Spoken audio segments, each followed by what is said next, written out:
Debt relief. What's good, YouTube? This your boy Trey. We back with another video today. We are reacting to parents discovered their child is a wanted killer. Whoa, chat. Whoa, chat. It's getting heated. It's getting heated. They just now discovering their child is a... Okay. If y'all enjoy these videos, make sure y'all hit that like button, hit that subscribe button, turn on the post notifications so y'all would never miss a video, and let's jump into it. You're with Brandon. Rachel. Jeremy. This is 21-year-old Brandon Reisner standing alongside his two parents. For the last 6 hours, Brandon has been on the run from police after brutally killing his best friend. Whoa. You killed your best friend?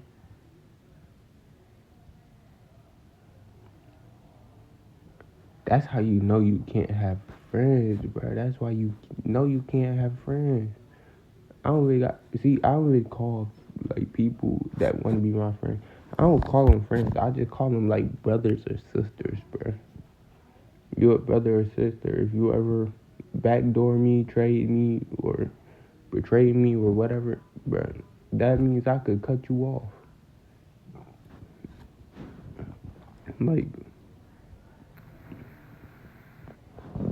we probably not blood, but I still respect you. It's just like, I'm gonna cut you off, cause like, bruh, you a person that was made from God for me.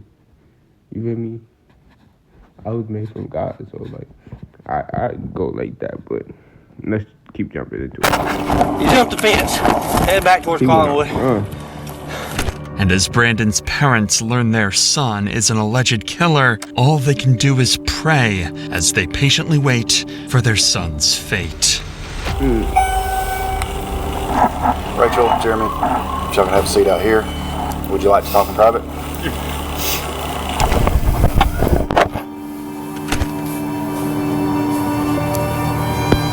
They got that camera up. Look, she noticed. Oh, she didn't even notice. But they got that camera up, so whatever they say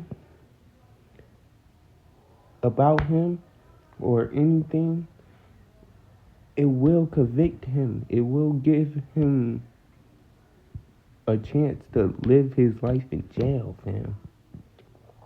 Like, they could use that evidence against him.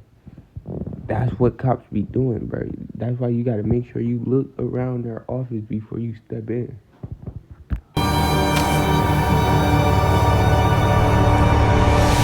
Hope he knows it. I seen his eyes. He been noticed it. He just didn't want to look at it. On a cold November morning in 2022, a ditched Toyota Prius would be discovered by officers in Rome, Georgia. There's nothing. That's what I was looking for. There's nothing. Why this car was ditched in the middle of a creek is something police were yet to figure out. Y'all don't think he's in there? No, I didn't know there. Oh, okay. Son's name's Aaron Davis. Supposed to be coming to Rome to see some friends and going to Alabama to see his girlfriend. I don't think he made it there. Nah. I wonder where he's at. Why his car down there?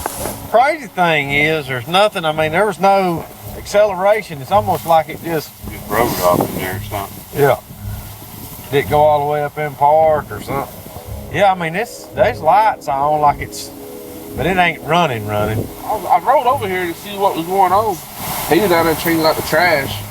A tow truck would eventually come and lift the vehicle out from the creek, and upon searching the license plate number, they would discover it belonged to 21-year-old Aaron Davis. What? Luckily, the town of Rome, Georgia is... Aaron dead though? What? So he dead in his car? That's crazy. Relatively small, and officers were already familiar with the name, so Lieutenant Sailors would give Aaron's father a call a few minutes later. Then he's gonna go up to visit his girlfriend in Alabama after that. Okay. Yeah, can you see if you maybe can get a hold of him and check in with him, see where his car's supposed to be? So you just found the car abandoned there? Yeah, it's actually off in a little ditch. We're in the process of getting it out, but I don't think there's anybody in it right now. Aaron's car being ditched is just as much of a mystery to his father as it is for the police. However, he did have some useful details he was able to give the lieutenant following this call.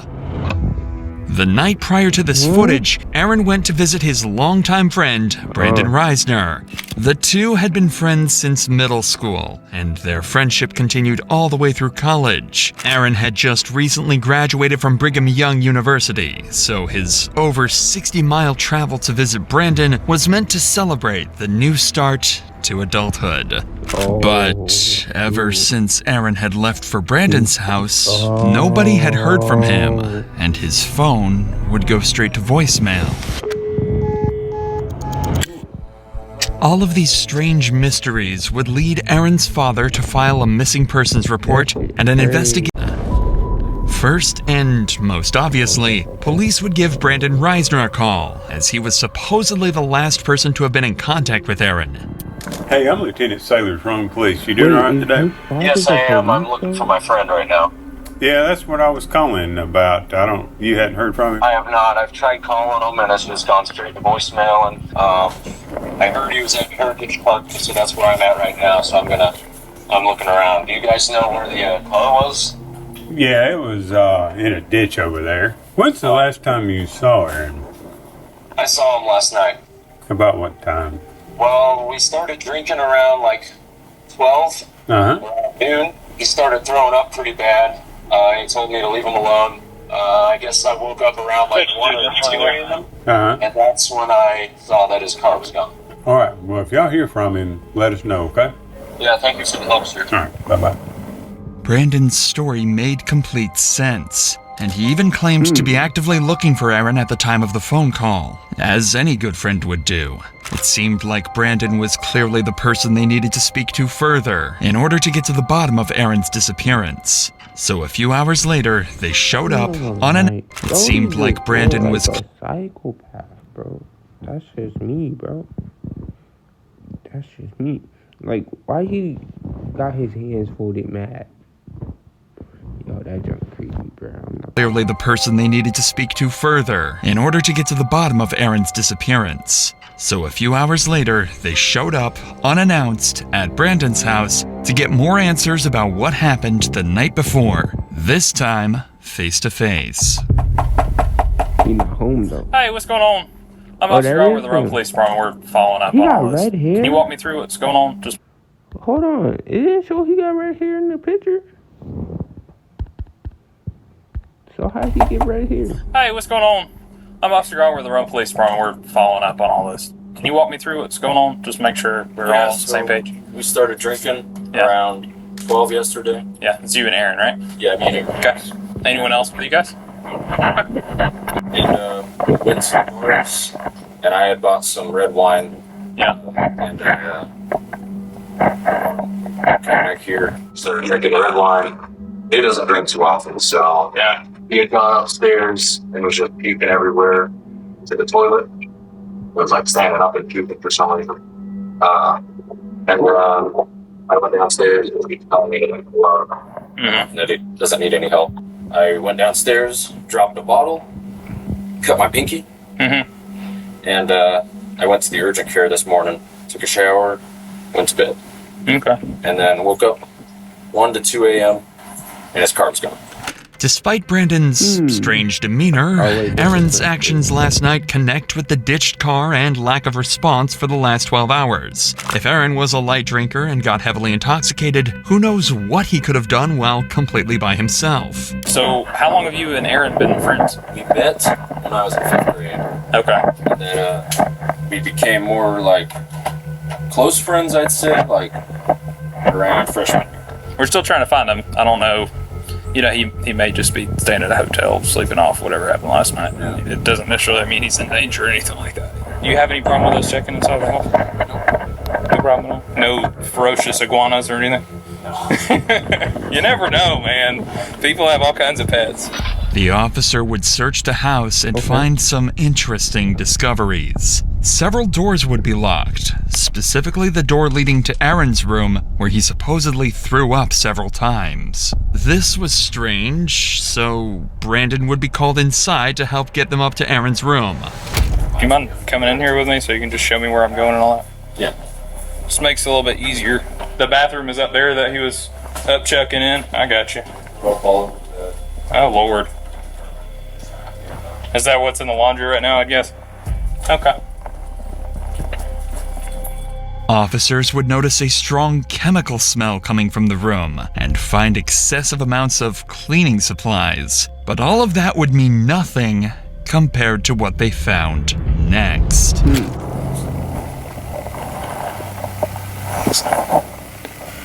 There's a significant amount of blood next to the bed, too. Decent. More than just vomit all the way over here. Looks like it's been there a while, but he could have been throwing up blood, I guess. See all that? It's weird to be throwing up blood like that. Not to mention, if he had alcohol poisoning, he wouldn't have been able to get up and move around this morning. Especially at 2 or 3 in the morning. Just poured powder right there, too. That's it right now. The cops are starting to find the whole scenario awfully suspicious. The odd story from Brandon, the puddles of blood in Aaron's room, the hundreds of dollars worth of cleaning supplies.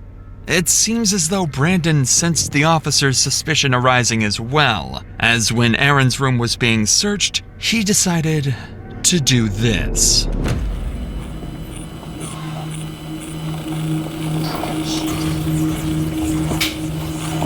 Oh, my knees.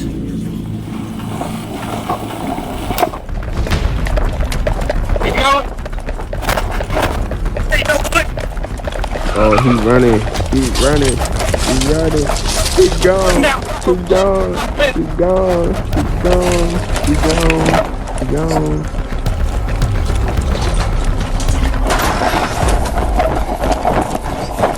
He jumped the fence. Headed back towards Collinwood. Gone.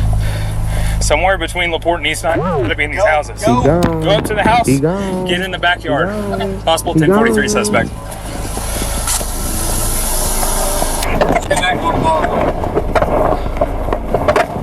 Run back towards 8. Give me more units.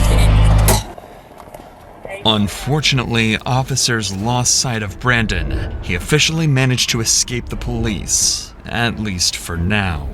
Desperate for any leads that might aid in finding Brandon, police. What the science is showing us is the universe appears to be alive, it appears to be conscious. Began going door to door around the neighborhood, questioning witnesses who might have caught a glimpse of where he had fled. During this effort, one officer encountered a neighbor who happened to be on a call with Brandon's father, Jeremy. Quickly, the officer took the phone to speak with him directly. Hey, sir, I'm Lieutenant Sailor from police. Hi, I'm Jeremy Reisner, the homeowner, Yes, and my Brandon's father. Yeah, we're probably going to need to talk to Brandon. Do you know where he is? No, I thought he was still at home. Now, earlier we had told him maybe drive around the areas where they normally hang out and try to look for him, for Aaron. Okay, we'll keep trying to get hold of him. We're still about an hour away, working our way there. Even Jeremy was clueless regarding Brandon's whereabouts, and seemingly so was everyone else, as an entire hour would go by with Brandon nowhere to be found.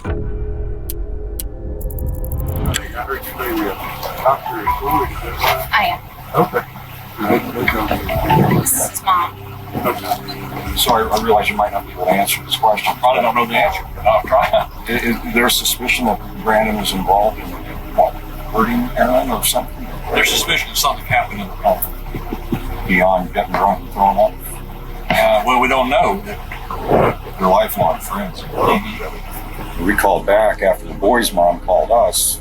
We called back and said, when did you last see Aaron? He says, I guess he left during the night. And that's all we did. We went to look for him where the car was reported. Yes. Powers that be have our number? Yes, sir. Yeah. While trying his best to assist the police with the investigation, Jeremy would return to his house, where he discovered Brandon's phone. Up until that point, Jeremy had been doing everything he could to help the police track down his son. However, after finding the phone, his cooperation came to a sudden stop. He refused to hand the phone over, leaving police to wonder, had he seen something on it? Or was he hiding something far more unsettling? But before we get to that, Jeremy is not alone in facing a tragedy. Unfortunately, it can happen to any of us. would shift. A tragic mistake. Again, hours go by with no further leads or clues as to where Brandon went. What Jeremy managed to find on Brandon's phone during this period will forever remain a mystery. However, when police spoke to him again, his demeanor would shift dramatically. What's the status? All right, so first of all, I understand you found his cell phone. That's right. You want to turn that over to us? Maybe. Okay. I do. My gut says yes, but at the same time, I mean, we I don't know. We'll probably need to go through it and see at least maybe where he's been today. There is a significant amount of blood in that upstairs bedroom and on the carpet. But I wanted to be straight up with you. Not go home and find that. Okay. No, I appreciate that. Do you have a warrant that would include the phone? No, we'd have to get one at some point, so we couldn't go into it without that. So, some text back and forth. Maybe something helps, then, you know. I know. Him, you know. But I can't promise you that. 'Cause I don't. No, I know. Yeah, I don't know what all's in there. So, I want to. I was as a father, I understand. All right. Well, yeah, I'm gonna keep walking. Something had changed. Whatever was on that phone had to be disturbing. And the officer seemed to have caught on to this as well. Because he doesn't know what's going on. But he seemed a little shocked that we're at his house. You know, he seemed respectful in the sense that he was okay with us being at his house and doing what we needed to do. I couldn't really get a feel for him. He may just be covering for his kid. He's gotta be. Him having the phone and not being shattered tells me that his son handed it to him. So he found the phone, tells us that he found the phone, but doesn't want to give it to us without searching it. Text messages out there.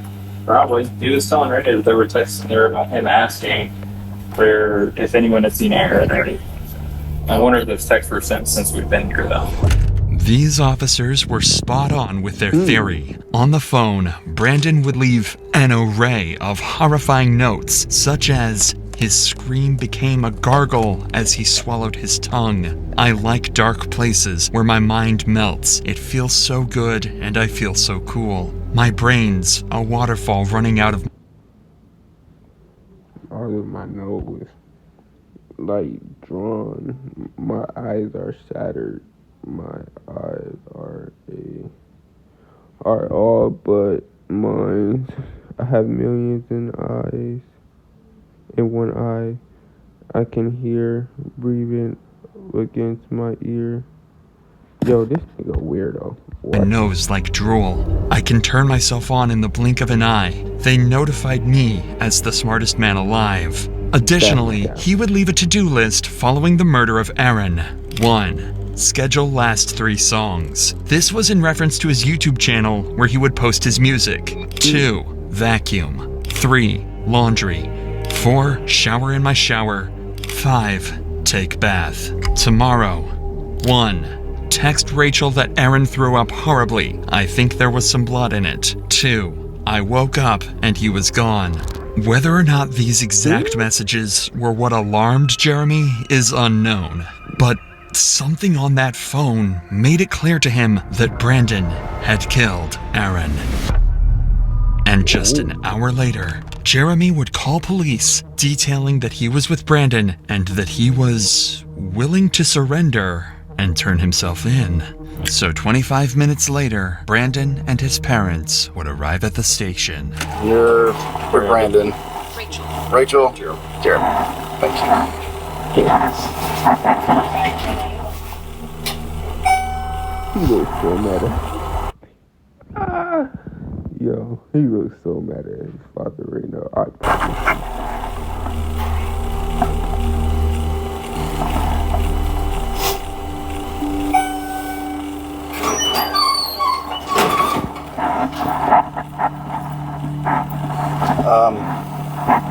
Rachel. Did you know that you can get a Mom Cozy cordless wearable breast pump for free through your insurance on one night? Jeremy, if y'all can have a seat out here, I'm gonna take him back there and we'll talk, man. Would you like to talk in private? You need to send somebody out to find the body. Okay. I'll be right back out with you, okay?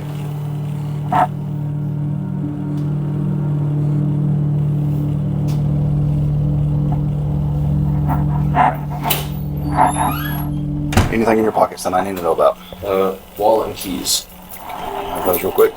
Anything else? No. Sorry about that. Go ahead and have a seat. Now that Brandon was secured, the detective would sit him down to try and get a basic confession or any information that might...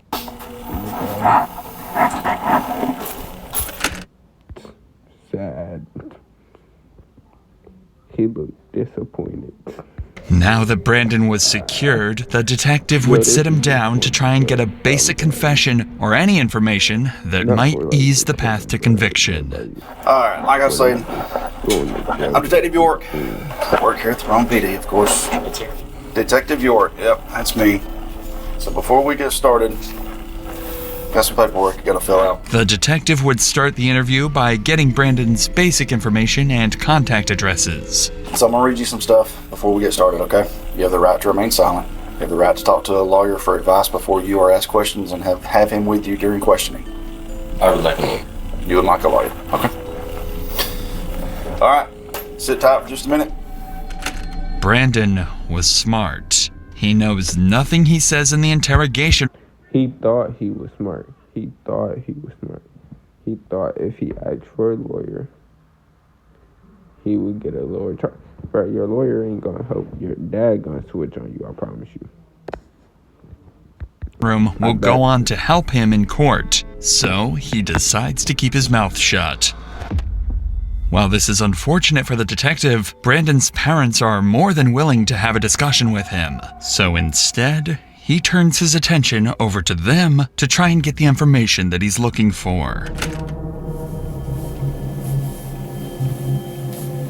Yo, is he watching football? I know he's not watching football, bro. Or basketball. Thank you.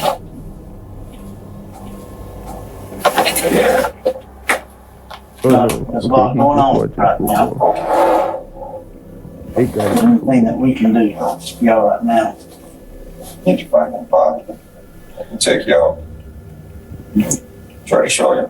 I can try to show you. You can try to show us the general area, yeah. Okay.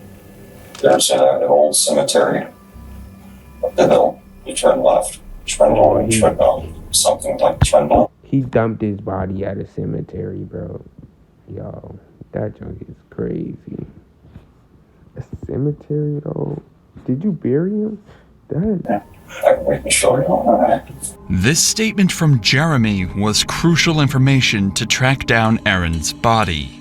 But as valuable as this information is, the detective recognized the importance of capitalizing on the opportunity to gather as much from Jeremy as possible while he remained cooperative. With this in mind, he shifted his focus to delving deeper into Brandon's personal life before turning to search for the body.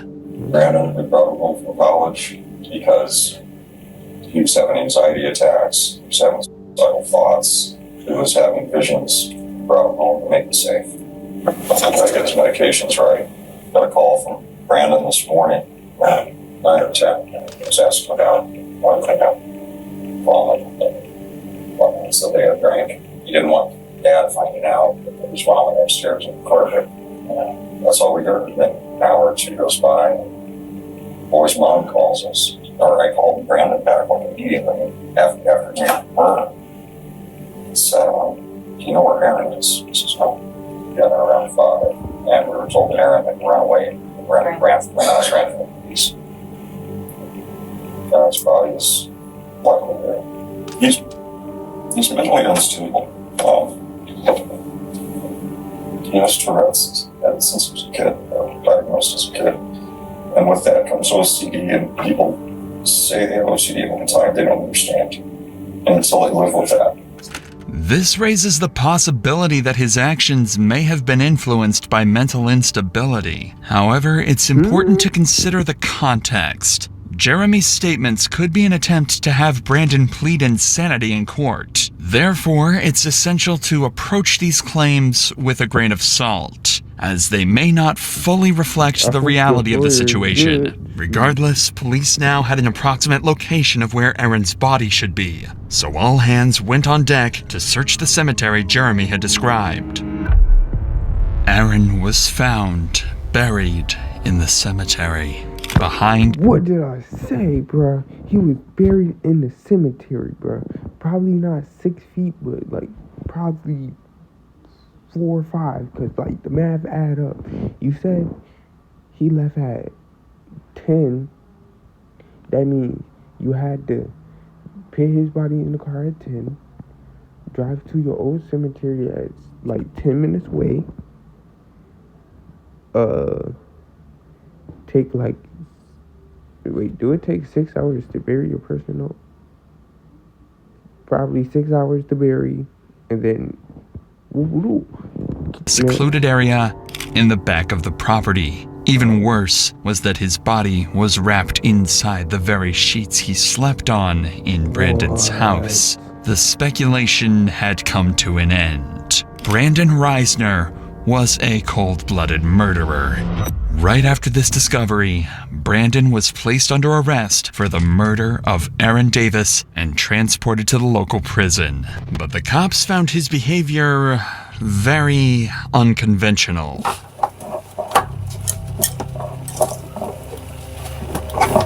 Stand right there.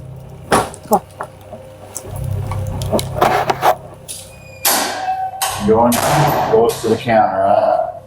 Let them follow their instructions. This is his property. You got ID in here if you want.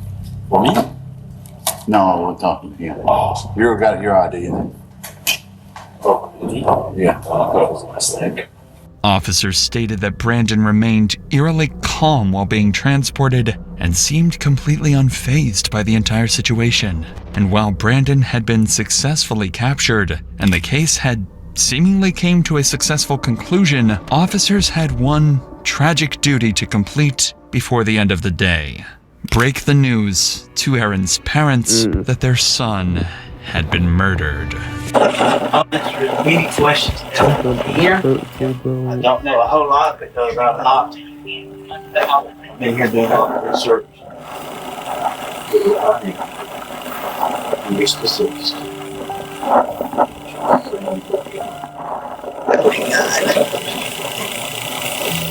Why would he do that?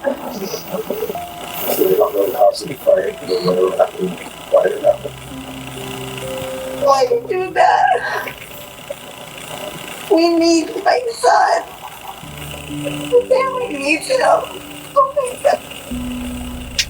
Aaron was a recent college graduate and a good kid with a bright future ahead of him. His sudden death is nothing short of an evil, horrifying act on Brandon's behalf, and justice had to be served for Aaron's and his family's sake. That justice would come inside the courtroom. On July 18th, 2024, Brandon was left with little to no defense for his crimes, and his plea to claim mental insanity was quickly ruled out. And I have come to the conclusion that justice requires that Mr. Reisner be sentenced on count 1 to imprisonment for life without parole.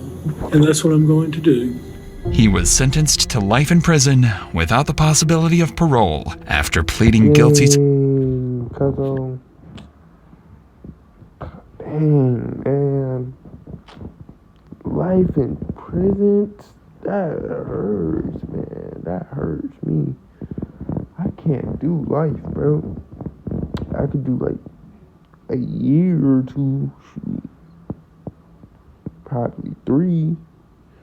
I mean, 15 wouldn't be bad. Shoot. Because I'd be like 32. But yeah. Y'all enjoyed this video. Make sure y'all like and subscribe. And I'm out, man. That's sad.